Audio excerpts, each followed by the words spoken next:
Hey, Manchester, Auburn, Hooksett. This is the progress report for this, by God, it's the last Wednesday in October. It's the 25th, the last Wednesday before Halloween. I can't wait to go out and get some candy. I got a great costume picked out. You could scare people, huh? Oh, I can scare people. Yes. I expected you to go as a princess, maybe. Welcome, everybody. As always, we welcome participation. Call us at 640-3091. We have our show set up for today with two fine guests. The one that's with us now is Hassan Essa. He is a dynamic young man who has come to Manchester, and he lives in Ward 12. He's running for alderman in Ward 12 against an incumbent. Pulled off quite a smashing victory in the primary over another candidate who was a sitting state rep representing Ward 12, which was quite an achievement. And he's a person I've really enjoyed getting to know. And he had to give up a class today to come to be with us, but he says he can make up the class tomorrow. So we're really glad to have him here. And then after the break, we're gonna get back to Will Thomas, who's been a guest before. He'll be familiar to many because his activity with the Veterans for Peace, and he wants to talk to us about his expeditions to the Middle East, and particularly to Palestine or the occupied West Bank. He's been there many times, and we're anxious to hear what he has to say. A longtime teacher at Central High School, now retired, but very active, very much committed to good things. But we always look forward to starting off the program with Fearless Mike. It's time for the POTUS report. The POTUS progress report. And I have to say, Mike, in the military, they refer to this as a target-rich environment.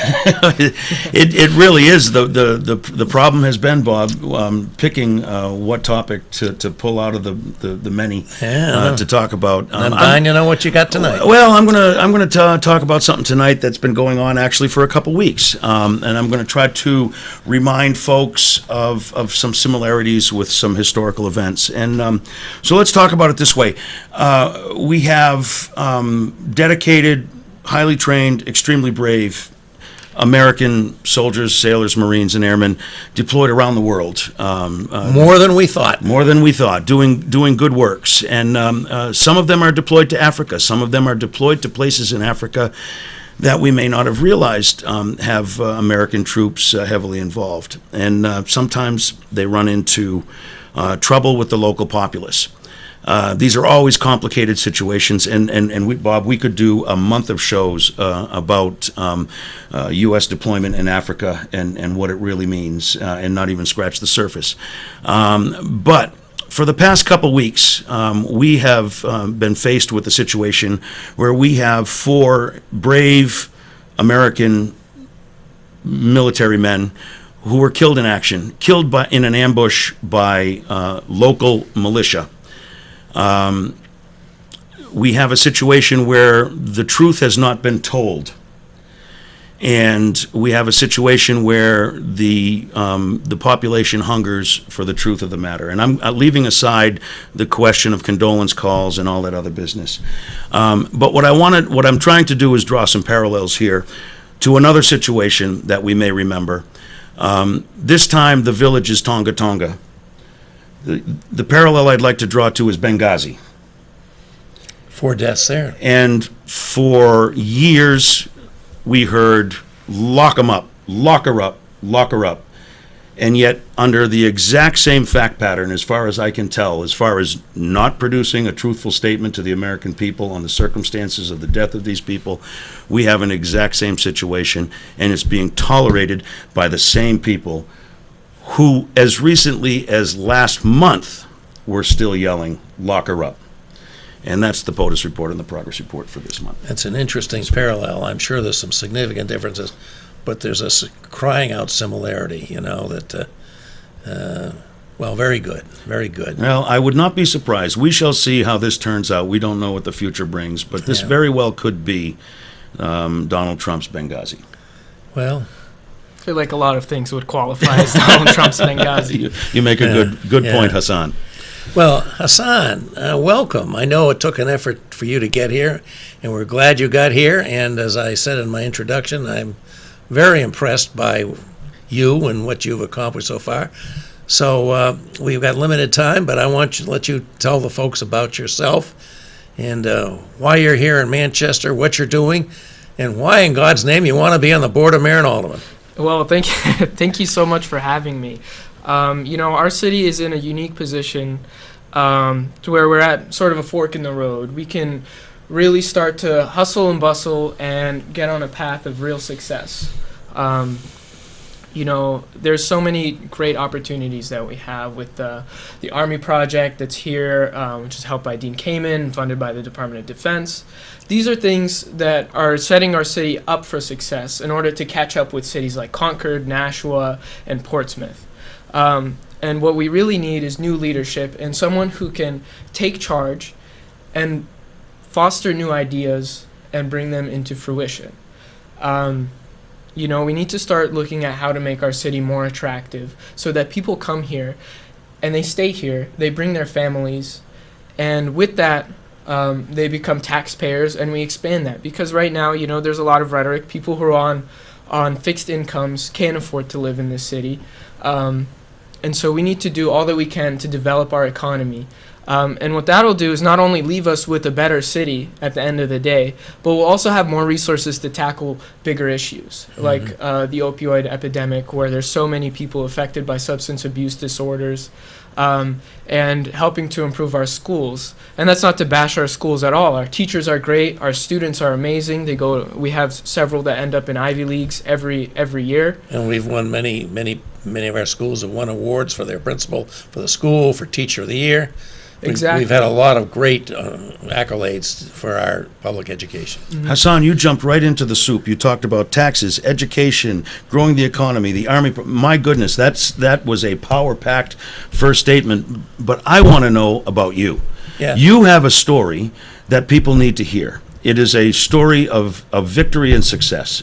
So before we talk about what you can do, I want to know about who you are. Yeah. Go back and introduce yourself. I'll take a step back. How do you come to be in Manchester, New Hampshire right now? Well, when I was 2 years old, my family and we came to Manchester from Kuwait. And what had happened in Kuwait was, despite the fact that my parents and everyone else in my immediate family were born in Kuwait, they were still considered Iraqi citizens. And the Kuwaiti government didn't trust that fact. So they imprisoned my father several times. They tried to deport him to Jordan. And eventually, to my understanding, the UN stepped in, and they brought us to Manchester. Manchester, as you know, is a refugee hub, and I'm so thankful to be here. I've gone to the public schools on the west side, Northwest, Parkside, and West High School. I graduated in 2015. Right now, I go to UNH Manchester, and a little before that, I enlisted in the New Hampshire Air National Guard, where I'm a fuel systems apprentice. Fixing our KC-135s and hopefully our What's a KC-135? They're aerial refuelers. So, our fighter jets and things like that, they travel long distances, but they don't have a lot of fuel capacity. So what our airplanes do is they refuel other airplanes while they're flying, and it's they're a flying really gas cool stations. Process. Essentially, And yes. we've seen that on TV where it lowers a boom and another plane will pull up to it and fill its tank and off it goes. It's ready to go for another. So is the rest of your family here too? Yeah. So right now, it's just me. My mom is overseas taking care of her mother. But hopefully she'll be back soon, and my father is in Michigan, or actually Louisiana right now. He travels, and my sisters are in Michigan as well. But they all grew up here. My sisters did, and they went to West as well. So what made you stay in Manchester then? It sounds like your family landed here, stayed here for a while, but have kind of moved on to other things. Why did you stay here? To be honest with you, I really love the state, and I love the city, and the people here are why I stay. When I go to visit my family in Michigan, it doesn't feel the same. You can't spark up conversations with strangers the way you can here. You can't enjoy the scenery and the foliage and things like that. It just it's not as free. And I know that sounds corny, but that's really how I feel. And I wish my sisters and father would come back. But a lot of that is, again, just the way that they feel about our state and our city is similar to how other young people feel. and preventing them from coming here. So one thing we need to tackle is making Manchester more marketable to young people. And New Hampshire is having this issue as a whole, where That's for sure. businesses can't fill those spots. Yeah. And it's one thing, it's talked about, but there's not a lot of action actually being done. Well, that topic, whenever you talk about businesses who want to get young people into Manchester and employ them, it always turns to the question of commuter rail. Do you have a policy on that? Have you thought about it? What's your position on commuter rail for Manchester? I am in support of commuter rail. When I knock on doors and I talk to people, it's very clear that they want it too, whether they're Republicans, Democrats, or Independents. People want commuter rail. They used to have it. Yes, they did. They used to be able to go with their family and spend the day in Boston and come back. And one thing that sort of has been the argument against commuter rail is the fact that, we're going to send jobs to Boston, but people don't realize that this train is going to go both ways. And a lot of my professors, they commute from Somersville and Boston and that area as well. So they're driving to Manchester to do their job. So this is a two-way street. But also, there's so many people who already live in Manchester and commute to Boston. Yeah. And if we could save them thousands of dollars on transportation costs, they're going to have extra money to spend right here at home. Yeah. And so it's an investment, and it's one that we can also get private funding for. Yeah. You mentioned ARMI, which is, I guess, stands for the Advanced Regenerative Medicine Institute, which has got huge potential for the city. And we're going to need to bring a lot of people here to do this very advanced scientific work, and a lot of them are going to want to be able to not have to drive and have dead time when they could, be doing productive work on taking a train. So I certainly agree with you. What do you? Can I ask you how old you are? Yeah, I'm 20. 20. Yes. Okay. And what do you? And you're going to college. What kind of degree do you get, and what kind of career do you hope to have? So right now my major is in biology, actually. So you mentioned the ARMI project. That's something that's really fascinating to me. And again, back to commuter rail, one thing that isn't realized is that Boston is an excellent resource for excellent institutions. We have Harvard, MIT, Simmons, what have you. Oh, yeah. Many. Yes. And if we could, there's a lot of people who want to live in Boston, but perhaps if they could find a job in Manchester, they would commute as well. Yeah. So that's something that we need to look at doing. Yeah. And what are some of the other things you've thought about in your campaign that you would like to do if you succeed and become an alderman? What would be some of the changes you'd like to make in the city? Well, there's a lot of simple things to start that could be done fairly quickly. Government is viewed as slow acting and slowly moving, but some things that we could do hopefully quickly is install better streetlights in our downtown area. If you go downstairs right now, you'll see it's very dark and grim, despite the fact that we have some lights there. And that's something that actually someone mentioned it today on a door, that it's kind of creepy to go out there at night. They don't feel safe. And you could just have better lights there, and perhaps even a friendly police presence, like the mounted unit. I know one of our horses is hurt right now. That's something that we could be doing and really working on. That's just one example. Another thing is to pursue grants more aggressively. There's no reason why Concord can get a grant to fund their downtown rebuild. They had a $10 million project. Which has been a huge success. It has been. It was It's a $10 million. It's really beautiful. It was a $10 million project that they managed to fund or to get 60% of it funded by a single grant from the Department of Transportation. And they also managed to raise 20% privately. So it was around a $10 million project where they essentially saved $8 million. And then you look at us, we're spending $1.5 million redoing Elm Street end to end. And we could imagine what we could do with an additional $8 million that wasn't directly from our taxpayers. Yeah. There's That'd a lot be of amazing. streets in Manchester that could use a good repave. Elm Street's nice and smooth now, but you go one block one way or the other, and it's not so great. Right, but it's more than paving. The Concord rebuild, they did a lot for that, and a lot of Sidewalks, people. pedestrian traffic calming measures. Yeah, Exactly. you make a more pedestrian-friendly downtown space. And a lot of people don't realize this, but our downtown area pays around 35% of our taxes. And so if we could develop our downtown and grow it so that businesses aren't opening one month and closing another, and we can sort of diversify it rather than just having restaurants, that burden of taxes will be less on homeowners and other taxpayers. So it's really, we need to focus more on economic development so that we can have more resources and tools to really tackle our issues. And it's not about throwing money at our problems. There's issues with that as well, but we can be doing more. We can always be doing more, and we need to look at doing how we can do that. Hassan, we wish we had more time with you, but our time is short.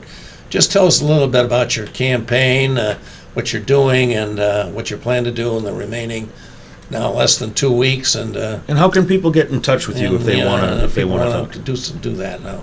Well, this weekend we have a canvas launch from John F. Kennedy III, who's a representative from Massachusetts, and that'll be at 10 o'clock at Joyce Craig's office on Mammoth Road. That'll be a great opportunity to not only get involved, but to meet someone who's already making a difference and making a headway in Washington. Also, if you're willing to donate or support even more, HassanEssa.com is a great way you can do that. My email is HassanEssa@gmail.com, and my phone number is also on that website. So please feel free. I love hearing questions and learning about what you care about, because at the end of the day, I am a beacon for what Manchester wants and listening to my constituents. And hopefully through that, we can make Manchester the city that we all know it can be. And I guess since you even before you won the primary in Situate, you've been knocking on a lot of doors, you've been sending out some mail, you've got signs up, and I guess you'll continue to knock on doors right up till the election on November 7th. Yes, and hopefully I meet you soon. But really, Manchester can be so much better, and with your support on November 7th, we can actually start to move towards that goal of making our city excellent.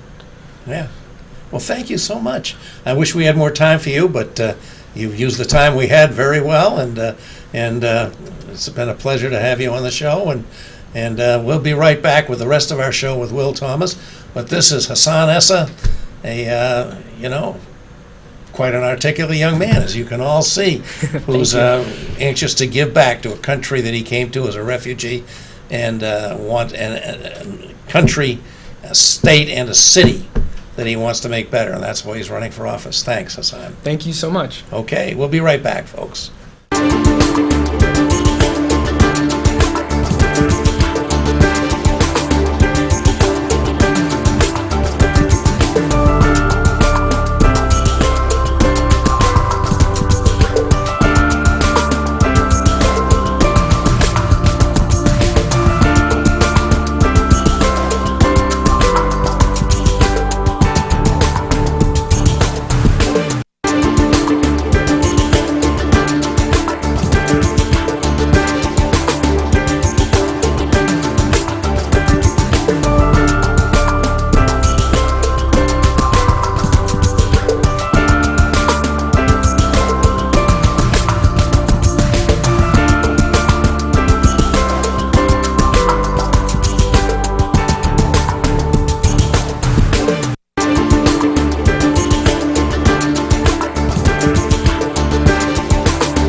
we're back. Mike Farley and I are back as your hosts on the Progress Report, which we've done for 80 years now.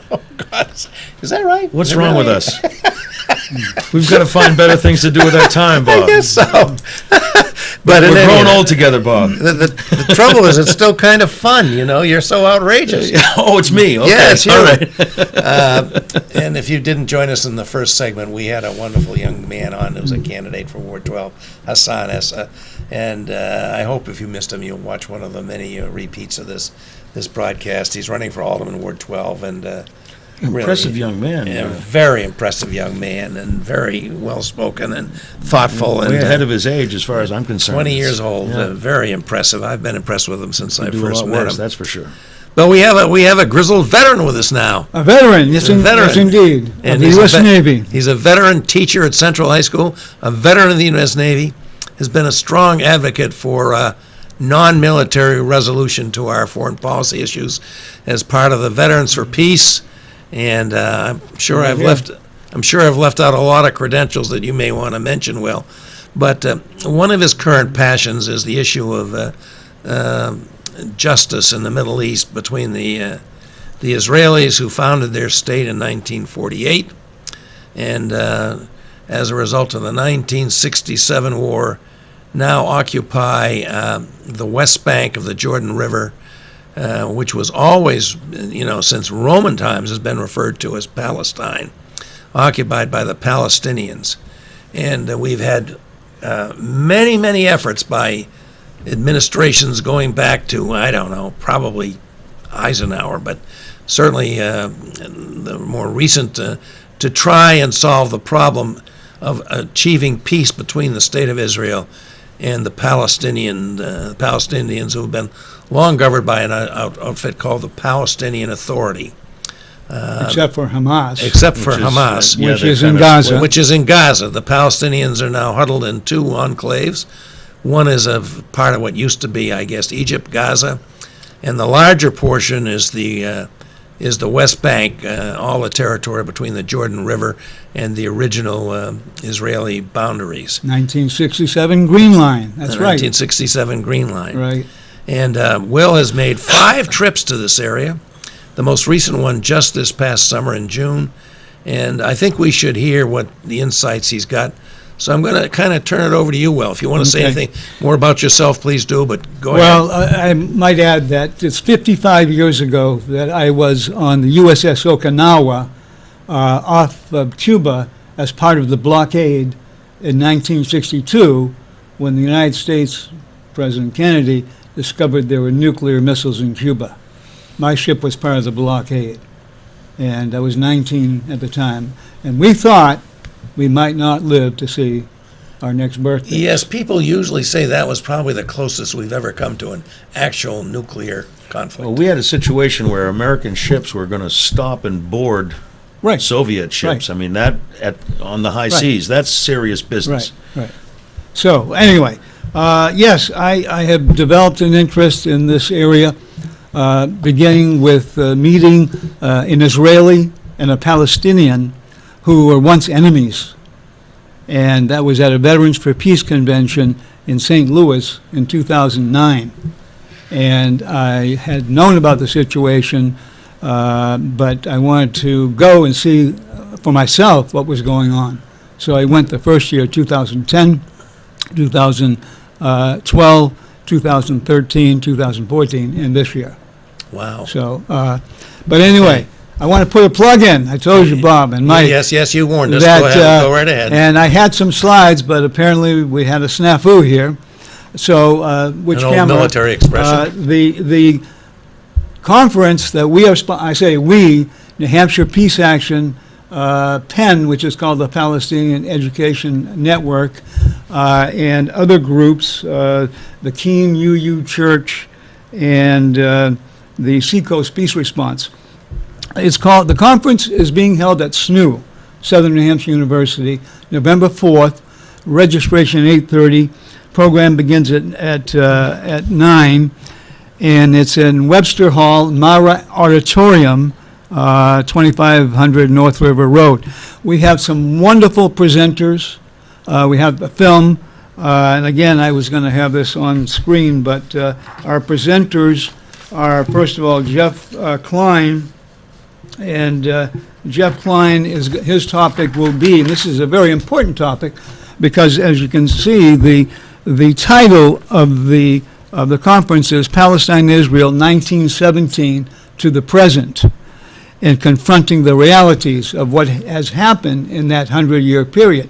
Why 1917? Okay, I'm glad you asked, because that's the lead-in. The Balfour The Declaration. Balfour Declaration. I got it. You got, excellent. So the British foreign minister sent a letter to a member of Parliament, Lord Rothschild, signifying that His Majesty's government would, and the exact words, if I had it somewhere here, is a short little note. His Majesty's government views with favor the establishment in Palestine of a national home for the Jewish people. That was written on November 2nd, 1917. Wow. Our conference is November 4th, Oh, that's very almost timely. precisely 100 years. Right, that's right. But, of course, there were no details in that note Yeah. in terms of when, how, and what would happen to Yeah. make that occur.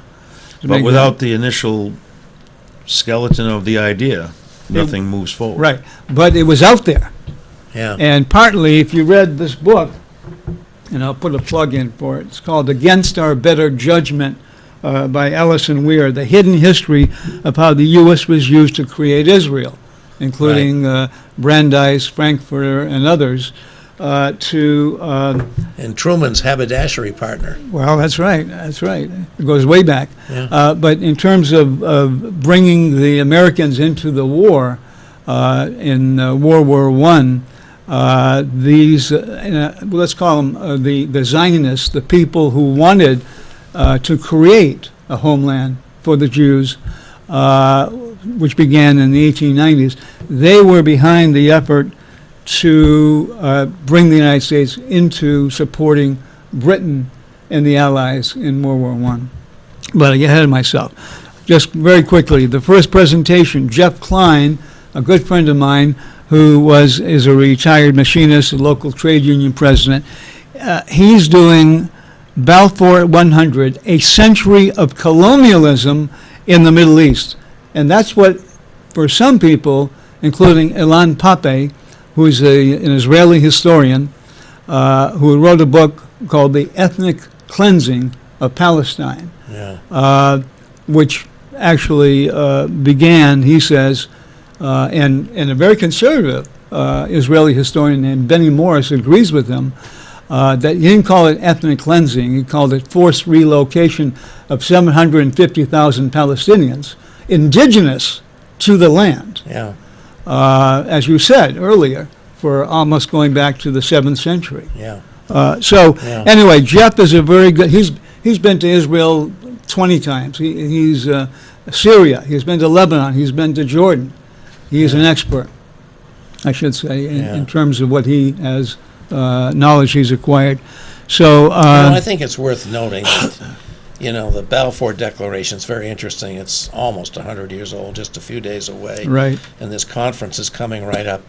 But the whole Middle East was shaped out of that time. exactly. And, it's interesting. You look at the map of Europe, you look at a map of Germany or France or Switzerland, and the borders are all, jagged. Organic. They go along rivers or mountain ranges. Or, you go to the edge Middle of East, clan lines. I mean, they're and much they're more straight organic. lines, and these were drawn by, Frenchman and the British, Pikes- Sykes and Picot. Sykes and Picot. That's right. And Winston Churchill had his feet in there too. Exactly. And that's where these states were created. Right, Out of right. the carcass of the Ottoman Empire. The Ottoman Empire. Yeah. Exactly. But, So, anyway. we don't want to dwell too much there because we got limited time, but I Right. would love to do a whole show on this. 'Cause it's so fascinating. Maybe we can come back. I can bring some friends. Yeah, we could Put have those slides up. Yeah, right.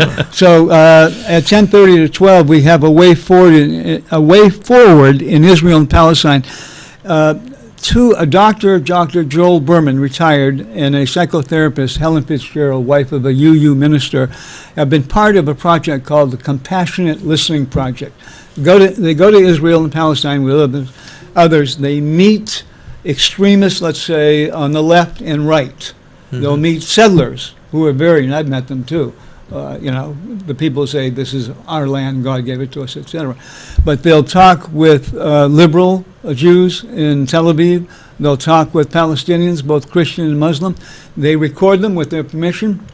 Then they have readers come in. They take excerpts out, and then they read it to the audience. And then the audience can interact with what they've heard. It's a powerful presentation. Okay. And then the third one is the film called Seeing Through the Wall. We have Rabbi Taylor, who brought 18 Jews, including his daughter, to Palestine, where they had never been except for one. And they were almost afraid to go, but he encouraged them.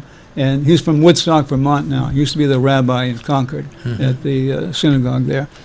And so it's called Seeing Through the Wall. And then we have a Palestinian in the afternoon, Mohsen Medawa, who is a Palestinian who was in a refugee camp, who was able to get out and came here and is studying at Dartmouth and has a wonderful personal story to tell. Okay. So, There it is, But- 8:30 to 3 p.m. Saturday, November 4th, right, Southern University Webster Hall, right. So, $10. you wanted to know how much time do we have here? I'm Not kind of enough. rushing here. Not enough, but we can have you come back. My journey this summer in June, first, I missed the journey with Veterans for Peace. They went in March and were guided through the West Bank, East Jerusalem, and Israel by an Israeli, Miko Pellet, whose father was a top general during the Six-Day War. And he has since become an advocate for justice for Palestinians, as well as ensuring that Israel has security. But he is out there all the time speaking. He's been here to New Hampshire. Anyway, so I went and met with some friends of mine who stayed with my wife and I and daughter last year. They are Palestinian Christians. They live in a place called El Azariah, which translated is called Bethany. And Bethany is where if you believe, Lazarus was brought to life. And the tomb is right behind where they lived. So one of the first things they showed me was where Lazarus' tomb was. But their names are Malad and Manar. They have two children. He and she and his father and some relatives started a school and got some grants, a school called Vision Association for Culture and Arts for children who are lacking skills, and they teach them English. They teach them about King and Gandhi. They believe in nonviolence. They, however, are getting tired of the soldiers coming in their neighborhood, looking for people and coming into their house and without knocking, and other neighbors. And when it comes to going at the end of Ramadan, the Palestinians want to go to the mosque, Al-Aqsa Mosque, right above the Wailing Wall, the Western Wall, in Jerusalem. A lot of people are not allowed to go in, so they're trying to get over the wall, which surrounds where they live, 28-foot high wall. So the soldiers are all firing tear gas canisters and rubber bullets, but the gas permeates where they live, and they have two small children.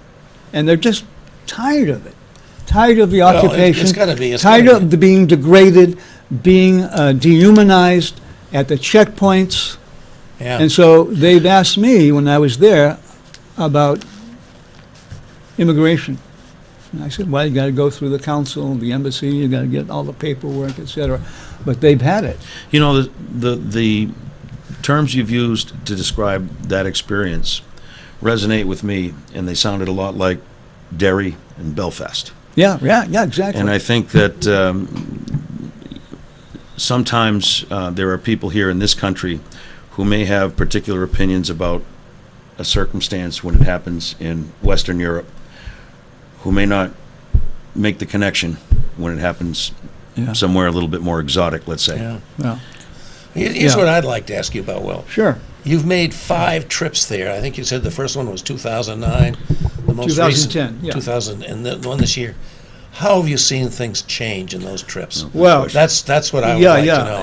And when I went from Bethany to Ramallah to a small village called Belin,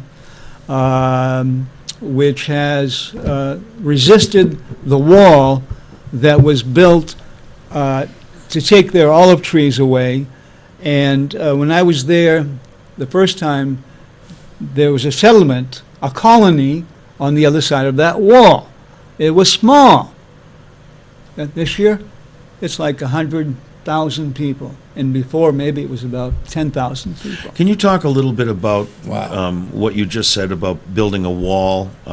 I've heard it referred to as a fence. No, Physically, no. I don't know exactly what it Well- means, but and more importantly, that separates the village from the olive trees. I've Yeah. heard a lot of reporting on that. Yeah, yeah. You've seen it firsthand. Can Right, you right. dive into that a little bit for us and Well, explain to us when I- what that means? Yeah, when I went to Berlin a couple of years back, first of all, there was a film called Five Broken Cameras. It was nominated for Best Documentary, Academy Award, okay? And the filmmaker is named Emad Bernat, E-M-A-D. His brother is the one who started the Popular Resistance Committee that march after prayers every Friday, it's a Muslim village, to the wall to protest the wall because their olive trees are on the other side. Most of them are gone because they bulldozed them to build the houses. But what does that mean when this wall went in? You have a village and you have their olive trees. Right, That right. was their land. their income. That was their Yeah, was their most of them are farmland. farmers, right? So they put a wall up so these people can no longer access Right, that's right. the olive trees that they have been cultivating Exactly. for generations. Exactly.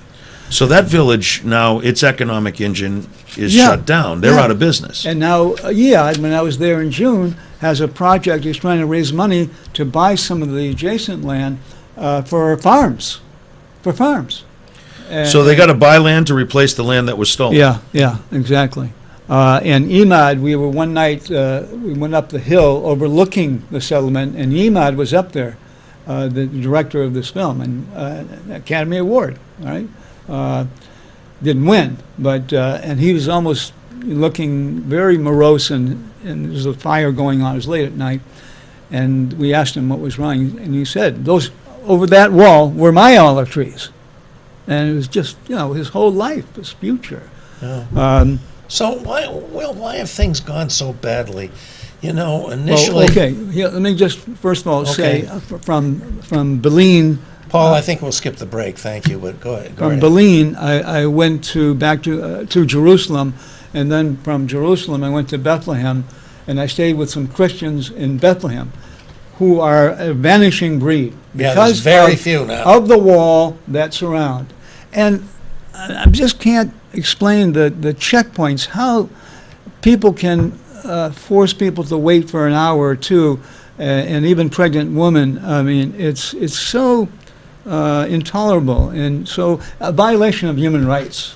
And if anything I stand for and support, it's human rights. Mhm. And, Eleanor Roosevelt wrote most of the Universal Declaration of Human Rights, and now we've got United States pulling out of UNESCO, United Nations Educational, Scientific, Cultural Organization, because Israel did, because they're upset with that organization saying certain sites in the West Bank were Palestinian heritage sites, and the Israelis don't like it. But anyway, so the settlers are increasing. The settlers are more extreme than they had been when I was there, and I've talked to them. Now a lot of them are carrying guns. They assault. They burned a house last year. They killed the husband, the mother, the father, and a 3-month-old baby. And I haven't heard anything's been done to them. You had a Palestinian who supposedly attacked somebody in Hebron, which is hell on earth, in the West Bank, second largest city. And the soldier came up to him, and he had already been shot, but came up to him and shot him in the head. He was put on trial, and he got like 3 months. And even Netanyahu said he shouldn't get anything. He's a hero for shooting a wounded man.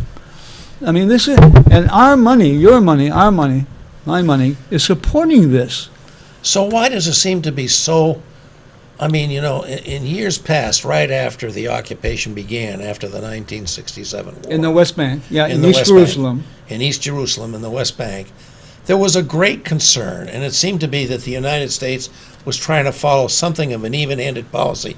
There was a UN resolution that said Israel should withdraw from the occupied territories to the 1967 boundaries. Right, the Green Line. Which never happened. No. And then there was the Oslo peace process, which seemed like, it could be the beginning of something. Right. And now it seems like, both in Israel itself, the folks in Israel that want justice for the Palestinians, that are not, the support of the most rabid of settlers, their voices seem to be so, you hardly hear them anymore. And the same thing in this country. Right. I mean, it's like, who speaks for these people now? It seems like it's sort of off the radar as a priority in the Middle East. Yeah, I hate to say it. Truman said it too, originally. The Palestinians don't have, he did say money. They don't have 400,000 people like the Jews do.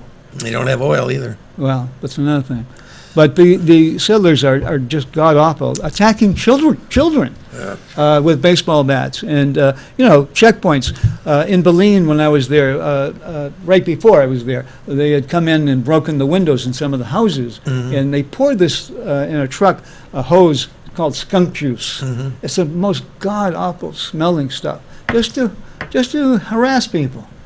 Okay, and they're going sometimes and they take out kids because they're filming everything. And they think kids, we're throwing stones, let's get them. And they can't, kids as young as 10, 11, and 12. That's a violation of human rights, international. So do you see any shards of hope here? It just seems to be getting worse. Yes, and worse. there is hope. Where is there hope? And Israel is doing all it can to destroy this movement. It's a Palestinian-led 2005 civil authorities, not military, not political. It has nothing to do with the politics of Hamas or PA. It's called the BDS movement, the Boycott, remember, Divest, Sanctions Movement. Yeah. And the Israelis fear it is going to harm them, and it is harming them. It is harming them. Yeah. So now they have states in this country. Of course, AIPAC, do I have AIPAC here? No. The American Israel Public Affairs Committee has written the bills for Congress and the states. Mm-hmm. New Hampshire, not yet. I was going to ask you to check on that. But they're in 21 states. They passed in Texas. They passed in Kansas, and I don't know the other states. And it's designed to destroy these movements, this movement. And by the way, the bill in the Senate is S-720, and 50 senators have signed on, 13 Democrats, 37 Republicans. The only person from New Hampshire to sign on is Maggie Hassan. And we had a conversation with her foreign policy advisor. She's not changing her mind. And by the way, the bill says basically if you boycott Israel in any way, as a company, as a business, you're subject to a fine and even imprisonment.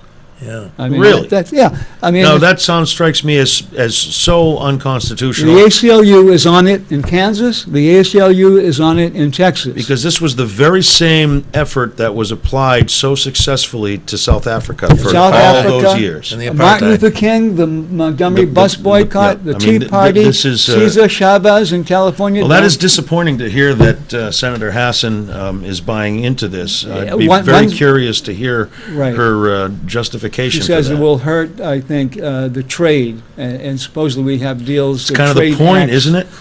That's right, because if they're violating human rights and they're supporting the occupation, or we're supporting the occupation with $3.8 billion a year, I stand for human rights for everybody. And the Israelis I know who live in Tel Aviv and elsewhere also stand for human rights, and that includes for everybody. But the hatred, the extremism of the settlers right now is at an all-time high. And you don't hear about daily attacks. Every single day, there are attacks on the Palestinians. Well, I'm going to double back to my personal heritage, and this strikes me as very, very similar to the situation that we had in Northern Ireland during the Troubles, which, there was some real hope there. There was a solution. Which is completely disintegrating now with the Brexit situation. But the fact that there was a solution to that 800-year-old problem tells me that there's a possibility that we can have a solution here in the Palestinian issue as well. I just heard today, I just got it from Haaretz. Haaretz is a liberal progressive newspaper in Israel. Thank goodness. Gideon Levy, one of the great writers. Roger Waters, by the way, is a big proponent of supporting BDS. And they tried to cancel his concerts in America, various places. But there's a law firm, Israel has engaged somebody in the government, an American law firm in Chicago. They're paying them over $1 million to handle cases in court and to, I guess, spread, I don't know if it's propaganda or not, there's a lot of propaganda about BDS, to destroy the BDS movement. BDS again is what? Against Israel. Boycott, divest. Yeah. And Divest. Their churches, the UU Church, the Presbyterian, I think the Methodists, have already voted to divest from certain companies like Caterpillar and even Airbnb. And so they would be prosecuted if this Senate bill goes through. Well, a lot of people, and I'm one of them, I want to support the state of Israel. I do support the state of Israel. And I know, and I just think we should make that clear. We support the state of Israel. After the multi-thousand-year history of the Jews culminating in Nazi Germany and the Holocaust, they deserve a place that they can call their home and where they can feel safe and secure and have secure borders. Yeah. But does it have to morph into this horrible situation where they are becoming, or some of them are becoming, oppressors themselves? Right. That's the thing that bothers me. Want to take the call? Yeah, let's hear from Phil. Yeah. Hi, Phil. Hi, Phil. You're on the progress report. We've only got a few minutes, but we'd love to hear what you have to say. Thank you, Mike and Bob. I believe I joined you late, but Mr. Thomas, am I correct? Yes. Yes. Well, thank you so much. What an awesome show. A truth teller. Okay. Put the partisan politics behind us and just waking everybody up and just speaking the truth. Yeah. So refreshing to hear. And my hat's off to him. I believe he was Veterans for Peace. I believe that's one of his organizations. Yes. With You're Bill McCarthy correct. Yeah. and the like. And just so refreshing to hear somebody that just puts all the partisan baloney behind it and just looks out for the, like he said, to use his words, human rights. Yeah. So thank you guys so much for having him on. And I want him to know that your voice does not go unheard. Well, A thank lot you. of times when I want to quit, when I just want to go golfing and raise my family and try and pay my property taxes, and I hear people like you that are willing to put their neck out on the line and stick up for those that don't have a voice, God bless you. I don't know if you have a D, an R, or an I behind your name, and really I don't care. God bless you. Thank you. Phil, that's a very nice call. We Thank take the you. point as well, Phil. We thank you so much for calling Thank in, you. and I'm sure Will appreciates it. He is a passionate, committed person. Well, it never hurts for someone who Right. puts themselves through that effort But to could hear I, good words. But could I say one more thing? Absolutely. Mr. Netanyahu is leader of the Likud party. Likud. Yes. In their charter platform, it says there will never be an independent, sovereign Palestinian state. Now, we hear about Hamas saying in their charter there will never recognize Israel's right to exist, etc. But you don't hear about the Likud charter. Says the same things. Basically, there is no honest broker for peace. Not anymore. The U.S. has always sided with Israel. Well, By the way, Reagan... There were efforts to move that, I think, to Well, become Reagan- the Not honest broker. always, Will. Not Well- always. That is a change. Way back in 1956 in the Suez War, Well, okay, that's one, Eisenhower stopped Right. the Israeli right. phony invasion of Yeah. Egypt with Britain and France trying to recreate their colonies there, and he could do that. But then it got involved in the Cold War, and we decided that Israel was a better, option for Right. an ally than But Palestine. here's the Republicans' hero, Ronald Reagan, right? Who said the settlements are illegal. You should leave. This is 1982. Yeah. Every But president. they're illegal every under Israeli law, I- are they not? Under Or- international law. Is it international Yeah. law? By the way, the Green Line, which was that point of boundary between the Palestinian West Bank and Israel. Let's say 48 Israel. Okay, those walls we talked about, 28 feet high, most of them, they go in about 10 miles or so. So what they've done, here's the Green Line here, here's the wall over here. All that land in between is gone to the Palestinians, and that includes their olive Yeah, trees, not to mention all of the animals. the expanding settlements on every hilltop, Yeah. all the way from East Jerusalem to the Yeah, Jordan and River. I've spoken with settlers, and Yeah. some are moderate, but most have been extreme. Well, I think to It's go out religious and do extremism that, on all sides you here, kind, so- that's going to be attractive to the real hard cases. I think, Right, yeah. to get up But and move. I mean, I'd recommend, some of our elected people get free trips to Israel, and they do meet with a Palestinian or two, but they don't go into the villages, they don't speak with the grassroots Yeah, people, yeah. they don't hear their stories. They don't even do that in their own states. What are you talking about? So Does somebody sponsor your travel, or do you just do it on your own? Well, last time I went on my own. I've been with the group called Interfaith Peace Builders, which is non-religious, by the way, although there are Jews, Muslims, Christians, agnostics who go on these trips. And we're versed before we go.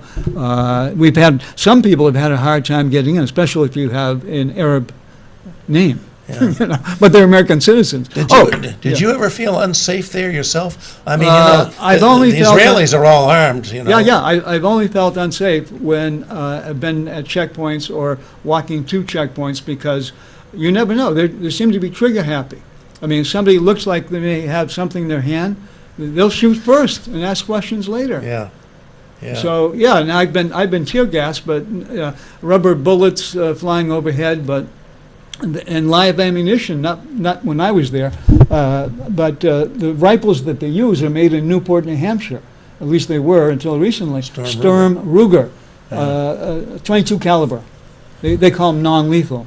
Yeah. Well, the man I stayed with, his son was hit in the thigh with a 22 caliber, and is partly paralyzed in the leg. Yeah. Maj, who's now about 17 or 18. It Yeah. happened when he was 14. And let's remember, when we're all head up about the possibility that the Iranians may get control of nuclear weapons, Israel's a nuclear weapon state. There's no Right, doubt. exactly. They have many nuclear weapons. Yeah.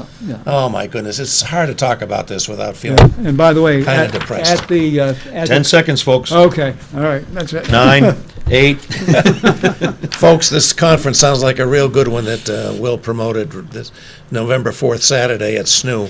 You want more than we could give you in the very brief time we had with Will.